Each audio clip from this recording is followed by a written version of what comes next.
सिर्फ और सिर्फ बाबा साहब भीमराव अम्बेडकर की कृपा है। उनकी ही बदौलत ये जो भी स्थान प्राप्त हुआ है मुझे, उनकी कृपा है। इसके बाद मेरा परिवार जो मेरे साथ दिन रात, मेरे परिवार के बच्चे, एक एक सदस्य मेरे साथ लगे रहे। जब से मैंने पढ़ाई करना शुरू किया, कदम कदम पर मेरे साथ रहे। चाहे जो भी परेशानियां आई, जो भी मुश्किलें आई, हर कदम पर मेरा परिवार मेरे साथ रहा। उसके लिए, मेरे परिवार के लिए लाख लाख कोटि कोटि धन्यवाद है। उसके बाद मेरे सारे दोस्त मित्र, जो कि मेरे माता पिता, सर्वप्रथम मेरे माता पिता मेरे परिवार के वो अभिन्न अंग हैं। इस वक्त वो यहाँ पर तो मौजूद नहीं है, अभी वो मुंबई में है, पर वो इस तरीके से सब शायद नज़ारा देखते हैं, शायद देख भी रहे होंगे इंटरनेट के माध्यम से, तो उनको भी बहुत खुशी हो रही है और मुझे बहुत खुशी हो रही है कि मैं इस तरीके से परिवार का और इस समाज का, इस देश का नाम रोशन किया। तो इसलिए मुझे अंदर से बहुत ही ऐसे भाव फूट रहे हैं, इतने शब्द आ रहे हैं कि मैं उसको शायद यहाँ बयां भी नहीं कर पाऊँ शब्दों में। तो मैं अगली लड़ी में मैं अपने सारे दोस्त मित्र और हमारे जो भी मेरे साथ इस तरीके से पढ़ाई कर रहे थे, सारे दोस्त मित्रों को भी बहुत बहुत धन्यवाद देना चाहता हूँ, जिन्होंने मुझे हर वक्त किसी भी समस्याओं में फ़ोन करके गांव में आना तो मिलना, तो हमेशा से सपोर्ट करना जिस तरीके से, उनके लिए भी बहुत बहुत धन्यवाद। और साथ में जो हमारे गांव के इतने गणमान्य लोग और बड़े बड़े इस तरीके से महान व्यक्ति जो हमारे गांव के लोग हैं, बड़े बुजुर्ग, जिनके आशीर्वाद, माँ बहनें, जिनके आशीर्वाद से मुझे ये मुकाम हासिल हुआ है, पूरे ग्रामवासियों को मैं बहुत अपने गहरे दिल से, तहे दिल से, बॉटम ऑफ माई हार्ट मैं बहुत बहुत धन्यवाद देता हूँ पूरे ग्रामवासियों को। और आप सभी जानते हैं कि किस तरीके से मेरा परिवार मुझे इस तरीके से पढ़ाई लिखाई, उसमें मेरे चाचा जी का सबसे बड़ा अहम योगदान रहा है, क्योंकि हर वक्त मेरे बाबा चाचा, आप सभी के बीच में ही आप सभी जानते हैं, कोई परिवार ऐसा, कोई ना नौकरी थी, ना पैसा था, ना बिजनेस था। आप सबके ही तरह जो भी नौकरी हो पाई, जितना संघर्ष करना बन पाया, संघर्ष करते रहे, पर हमें पढ़ाने के लिए कभी भी पीछे नहीं हटे। तो मैं चाचा जी को तो लाख लाख कोटि, लाख लाख धन्यवाद देता हूँ। चाचा चाची, हमारे सारे दादा दादी। और अब मैं आता हूँ अपने जो मेरा संघर्ष रहा है यहाँ पे पढ़ाई लिखाई को लेकर के। सबसे पहले तो मैं इस विद्यालय को, इस बख्शुपुर धरती को लाख लाख कोटि कोटि नमन करता हूँ, जहाँ से जिन्होंने, जिस विद्यालय की वजह से मुमकिन हो पाया मुझे ये शिक्षा मिली। यही वो प्रांगण है जहाँ पर हम लोग बैठकर पढ़ा करते थे। और राजेश स्मार्ट साहब आज वो यहाँ पर नहीं है, कहीं भी होंगे, शायद सुने होंगे, तो वो पढ़ाने के लिए राजेश स्मार्ट साहब, एक दूसरे भी राजेश स्मार्ट साहब थे, उदयभान सिंह सर और बहुत सारे थे। कक्षा 5वीं तक तो मैंने यहीं पे पढ़ाई किया। और जिस तरीके के भाव होते थे, उन लोग पूछते थे कि बेटा क्या पढ़ना है, क्या पढ़ करके बनना है, तो पता नहीं कहाँ से मन में भाव आया था और किसने बताया था, मुझे तो नहीं पता, पर मन में भाव आता था कि मुझे इंजीनियर बनना है।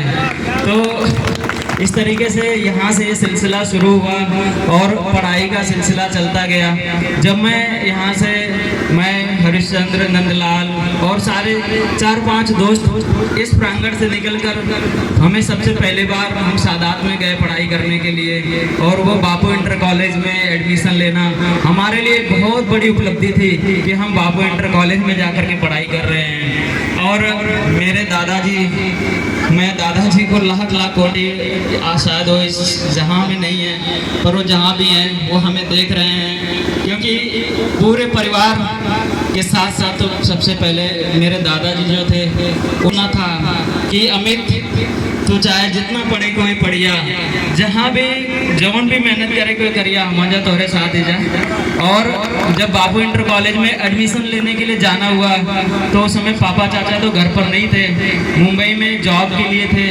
मगर मेरे दादाजी गए थे पैदल बापू इंटर कॉलेज में और वहाँ पे एडमिशन कराना था।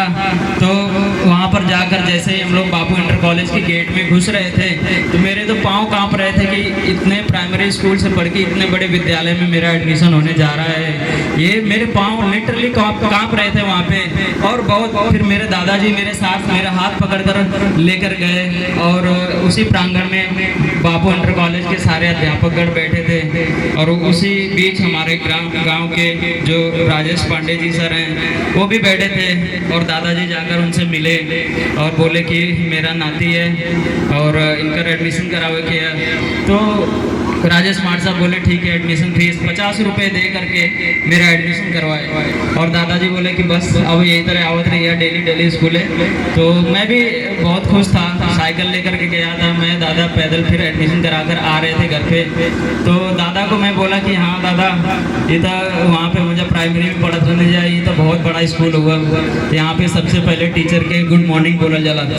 दादा का तो हाँ ऐसे ही गुड मॉर्निंग बोलेगा, ठीक है। तो मेरे दादाजी का बहुत बड़ा सपना था।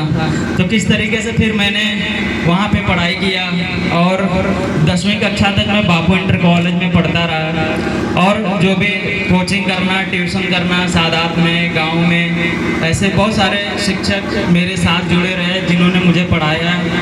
और मैं फिर इस तरीके से सिलसिला बढ़ता गया। फिर 2010 की बात है ये, मैं 10वीं कक्षा पास किया, अपना फर्स्ट डिवीज़न था। बट जिस तरीके से मैं मैथमेटिक्स में पढ़ाई करता था, मैथ में मेरे मार्क्स आने चाहिए थे, मेरे मार्क्स आ नहीं पाए थे। जो शिक्षक मुझे पढ़ाते थे वो दंग रह गए, बोले यार ये कैसे हो गया, मैथ में तो तुम इतने टॉपर थे मगर मार्क्स कैसे कम आ गया। पर जो भी था वो एक करामात ही था, करिश्मा ही था। उसके बावजूद भी हो सकता है कि मेरा मनोबल डाउन हो जाता कि यार मेरा तो मैथ में मार्क्स कम आ गए हैं, मैं शायद आगे इंजीनियर बन भी पाऊँगा या नहीं। पर फिर भी एक हौसला बना रहा और मैं उस परिवार को बहुत बहुत धन्यवाद देना चाहता हूँ। गौरव महात्मा जी का, माननीय रज्जू राम जी का जो परिवार है, गौरव महात्मा जी, विभव महात्मा जी, इन दोनों लोगों ने एक सत्संग चल रही थी, उसी में फिर मेरे पापा से हम लोग ऐसे बात कर रहे थे कि मुझे पढ़ना है, 12वीं के बाद तो मैं इलाहाबाद जाऊंगा तैयारी करने के लिए। तो उस वक्त उन्होंने, विभव महाराज आज इस समय शायद वो सूरत में हैं, वो भी एक इंजीनियर हैं, उनके लिए भी आप लोग बहुत ज़ोरदार तालियां, उनके लिए भी बहुत बहुत धन्यवाद। क्योंकि उनका गाइडेंस था, उन्होंने बोला कि अमित बहुत पढ़ने में अच्छा है तो भैया आप इनका एडमिशन इलाहाबाद अभी करवा दीजिए। क्योंकि एक मेरे जानने वाले टीचर हैं और वो IIT की तैयारी कराते हैं, IIT तो नहीं, उन्होंने बोला था डिप्लोमा की तैयारी करवाते हैं। और डिप्लोमा मतलब जो जिससे जूनियर इंजीनियर बनते हैं, तो उन्होंने बोला कि वहाँ पे करवा दीजिए। तो मैं वहाँ पे गया 2010 में उनके साथ, गौरव महाराज के साथ, और एडमिशन लिया यहाँ पे इलाहाबाद में। तो वहाँ पे मैं एडमिशन लेने गया था डिप्लोमा का, क्योंकि मुझे पता था कि मेरा परिवार जो है इस तरीके से आपके ही बीच, आप जानते हैं कि किस तरीके से संघर्ष कर रहे थे, पैसे उतने थे नहीं।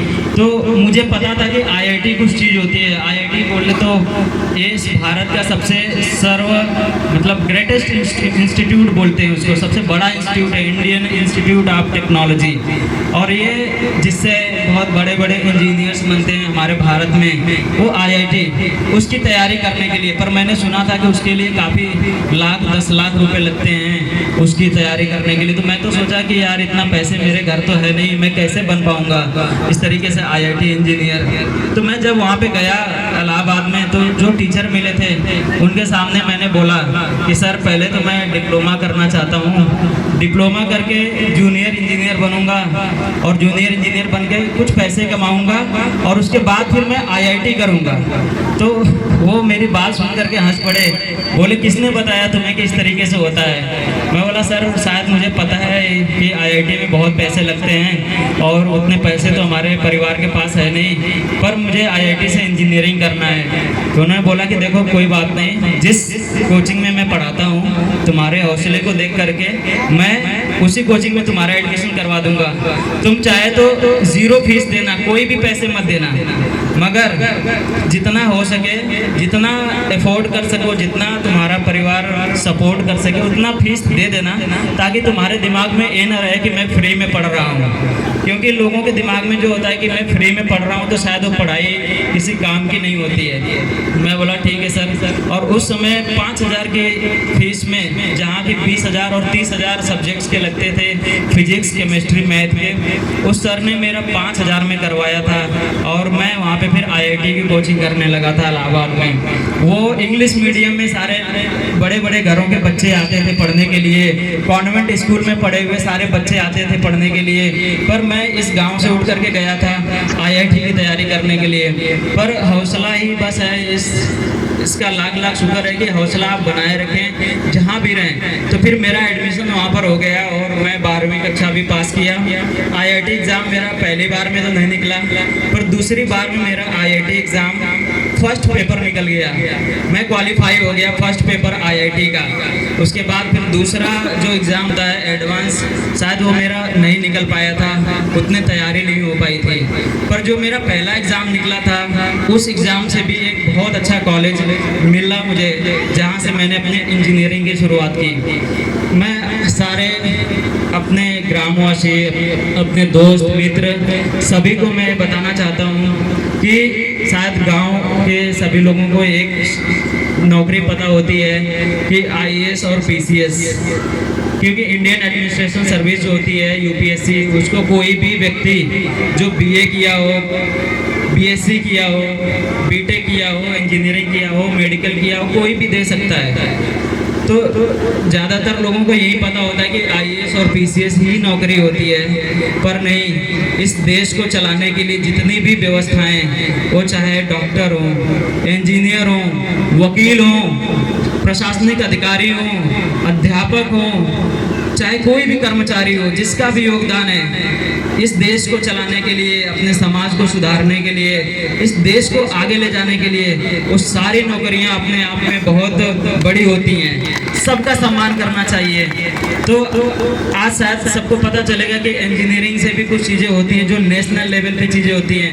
IAS जो होता है वो नेशनल लेवल पे इंडियन एडमिनिस्ट्रेशन सर्विस, भारतीय प्रशासनिक सेवा बोलते हैं उसको, वो इंडियन लेवल पे होता है। वैसे ही इंजीनियरिंग में जो लड़के इंजीनियरिंग करके IIT से चाहे किसी भी कॉलेज से वो गेट का एग्ज़ाम देते हैं, और गेट में 2 बार क्वालिफाई हुआ, गेट एग्ज़ाम भी। उसके बाद फिर तैयारी करता रहा, पर सिलेक्शन नहीं हो पा रहा था। ऐसे ही मतलब सारे एग्ज़ाम में फेल हो जाता था, पर हौसला अभी भी नहीं रुका।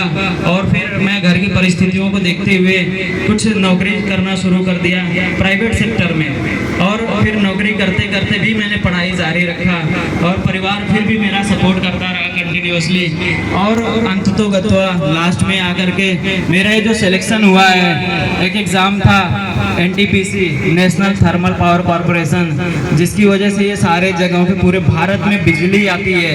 ये हर एक गांव में, हर एक शहर में भारत का जो एक इंडस्ट्री चल रहा है उस बिजली से चल रहा है। तो उसमें सबसे बड़ा योगदान नेशनल थर्मल पावर कॉरपोरेशन का है। ये महारत्ना कंपनी है। इसमें आई थिंक ऐसे ही 80 वैकेंसी, 100 वैकेंसी, 50 वैकेंसी पूरे ऑल ओवर इंडिया में निकलती है। हम लोग तो बार बार ट्राई करते थे पर नहीं हो पाता था।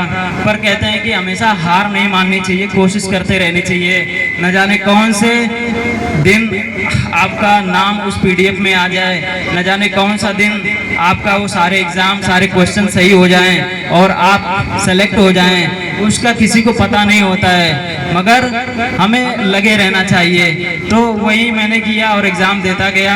इस बार भी जब एग्ज़ाम दिया तो मेरा रिजल्ट आया, तो मुझे लगा था कि क्वेश्चन तो ठीक हुए हैं, आंसर भी ठीक है, पर देखते हैं कितना कट ऑफ जाती है। पर जब मैं एक दिन ऐसे मेल देखा तो मेरा सिलेक्शन हो गया था और इंटरव्यू के लिए कॉल आई थी।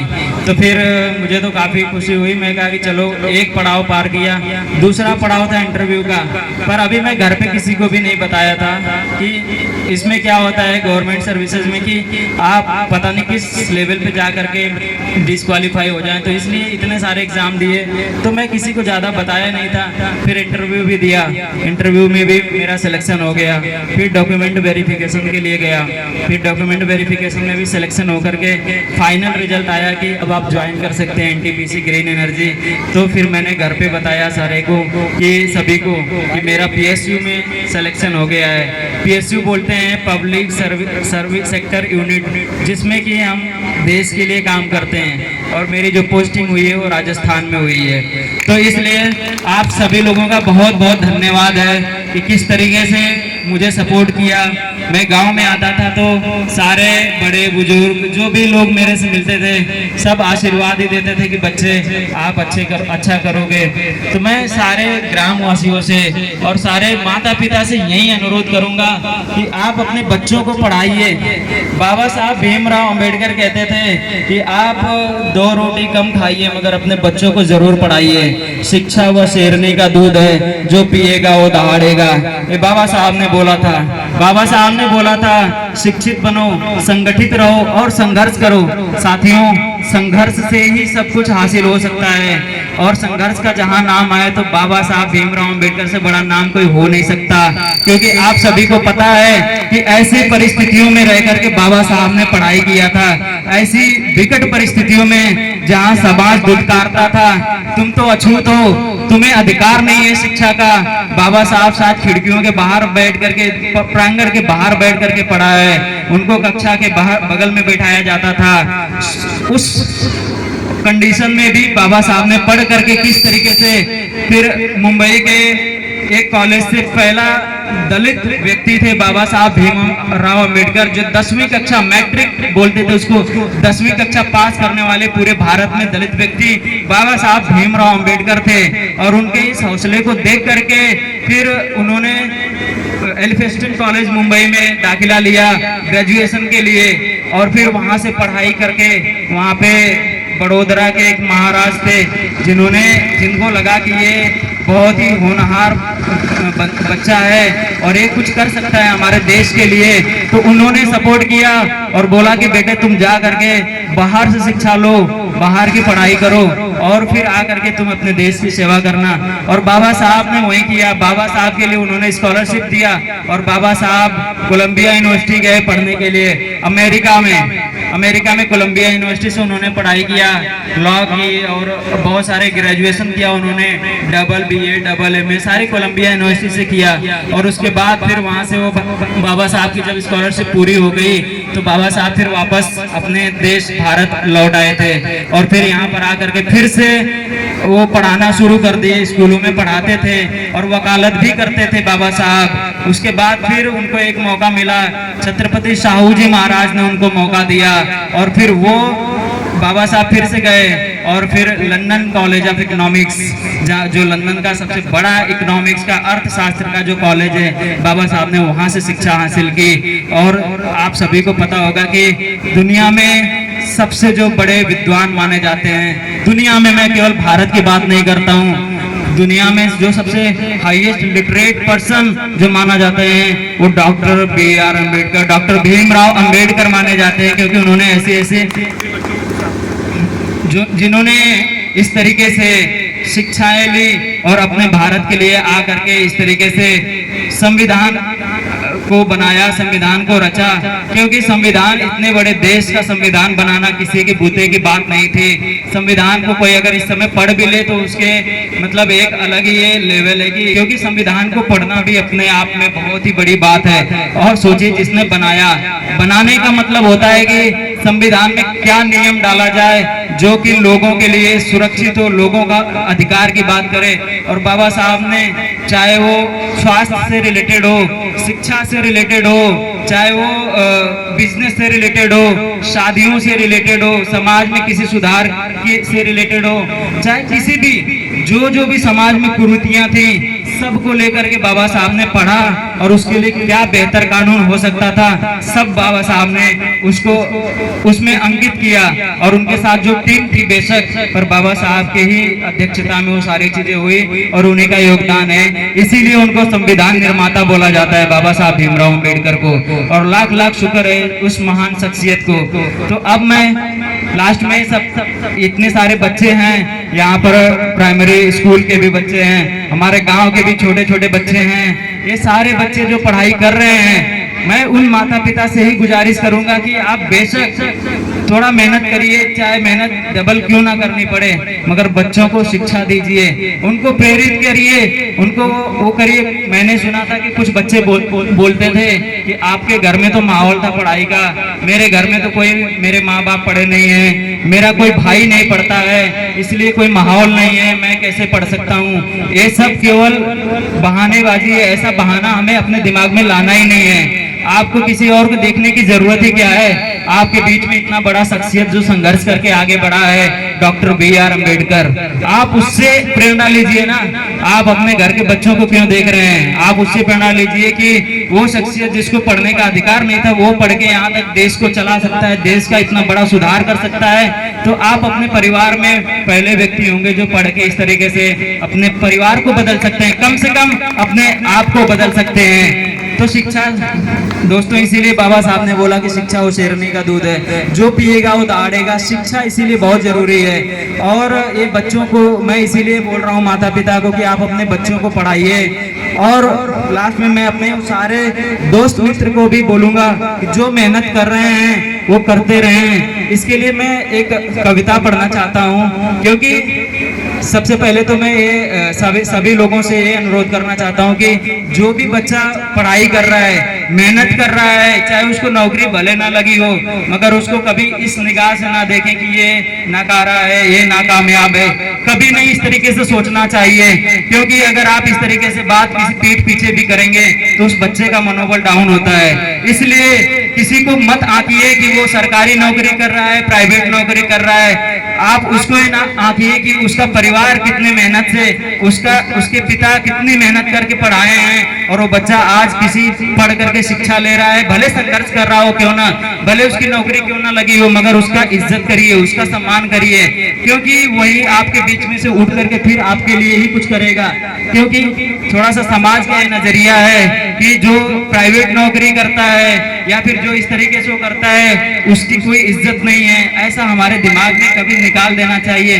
क्योंकि उस मुकाम पर भी अगर वो पहुंचा है तो बहुत बड़ी कृपा है, क्योंकि वो पढ़ाई करके उस मुकाम पर पहुंचा है। हमें पता नहीं है शायद कि प्राइवेट सेक्टर में एक से एक लोग ब्राह्मण ठाकुर ही आपको मिलेंगे। मैं जब मीटिंग में बैठता था तो मीटिंग में केवल मैं अकेला SC कम्युनिटी से होता था। मेरे DGM, मेरे AGM जितने सारे लोग होते थे वो ठाकुर, पंडित, कोई विवेक पांडे, कोई फलाने सिंह, फलाने ठाकुर, ऐसे लोग होते थे। उनको पता है कि हर चीज की कद्र है, इसलिए वो वहां पे पहुंचे हैं। और हमारा समाज उसको दुत्कार देता है कि तू प्राइवेट नौकरी करता है। कभी नहीं ऐसा सोचना चाहिए। उस बच्चे के संघर्ष को देखना चाहिए कि वो क्या करके गया है वहां तक। अगर हमारा मेंटेलिटी ऐसी बनी रहेगी तो हम कैसे अपने समाज को आगे बढ़ा पाएंगे। तो इसलिए जो भी इस गांव में बच्चा तैयारी कर रहा है, अपना बस्ता उठा करके पढ़ने जा रहा है, उसको साहस बढ़ाइए, उसको बोलिए कि तू बहुत अच्छा आदमी बनेगा पढ़ करके। दिल दूर नहीं है, थक कर बैठ गए क्या भाई, मंजिल दूर नहीं है। साथियों, क्योंकि कभी कभी लगता है कि अरे यार अब तो बहुत टाइम हो गया है, शायद अब नौकरी मिलेगी कि नहीं मिलेगी, हमें पढ़ाई छोड़ देना चाहिए, मेहनत करते रहना चाहिए। नहीं, बहुत डाउट होता है। तो इसलिए मैं उसके लिए पढ़ रहा हूँ कि थक कर बैठ गए क्या भाई, मंजिल दूर नहीं है। चिंगारी बन गई लहू की बूंद गिरी जो पग से, चमक रहे पीछे मुड़ देखो चरण चिन्ह जगमग से। शुरू हुई आराध्य भूमि क्लांत नहीं रे राही, और नहीं तो पांव लगे हैं क्यों पढ़ने डगमग से। बाकी होश तभी तक जब तक जलता तूर नहीं है, बाकी होश तभी तक जब तक जलता तूर नहीं है। थक कर बैठ गए क्या भाई, मंजिल दूर नहीं है। थक कर बैठ गए क्या भाई, मंजिल दूर नहीं है। अपनी हड्डी की मसाल से हृदय चीरते तम का, सारी रात चले तुम देखते दुख पुलित निर्मम का। एक खे है शेष किस विद पार उसे कर जाओ, यह देखो उस पार चमकता है मंदिर प्रीतम का। आकर इतना पास फिरे वो सच्चा सुख नहीं है। थक कर बैठ गए क्या भाई, मंजिल दूर नहीं है। मतलब इतनी मेहनत कर लिया और फिर भी लास्ट में जाकर के ऐसा हो रहा है, तो डगमगाओ नहीं, मेहनत करते रहो। तो कुछ हासिल होगा। चांद का सपने देखो, चांद नहीं तो सितारे हासिल होंगे। इसलिए